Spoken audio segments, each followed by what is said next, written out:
உலகில் எந்த சமயத்திலும் இல்லாத ஒரு மிகச்சிறந்த ஒரு வழிபாட்டு முறையை இஸ்லாம் தந்திருக்கிறதென்றால் அது தொழுகையில் நாம் அறிந்து கொள்ளலாம்.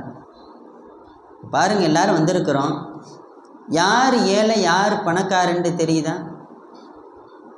எந்தவித பாகுபாடாச்சும் இருக்குதா? யார் உயர்ந்தவர் யார் தாழ்ந்தவர், யார் படித்தவர் படிக்காதவர், யார் பதவியில் இருக்கிறவர் இல்லாதவர், யார் காசு பணம் இருக்கிறவர் இல்லாதவர், எந்தவித பாகுபாடும் கிடையாது. இந்த தொழுகை ஏழையையும் பணக்காரனையும் ஒரே வரிசையில் நிறுத்தி விடுகிறது.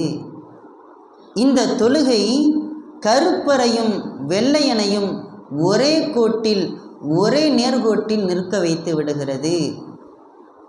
இந்த தொழுகை எல்லோரையும் சமமாகத்தான் பாவிக்கிறது. அதனால்தான் நான் சொன்னேன், உலகின் எந்த சமயத்திலும் இல்லாத மிக அற்புதமான ஒரு வழிபாட்டு முறையை இஸ்லாம் கொண்டிருக்கிறது. அதை நாம் தொழுகையில் கண்டு கொள்ள முடியும்.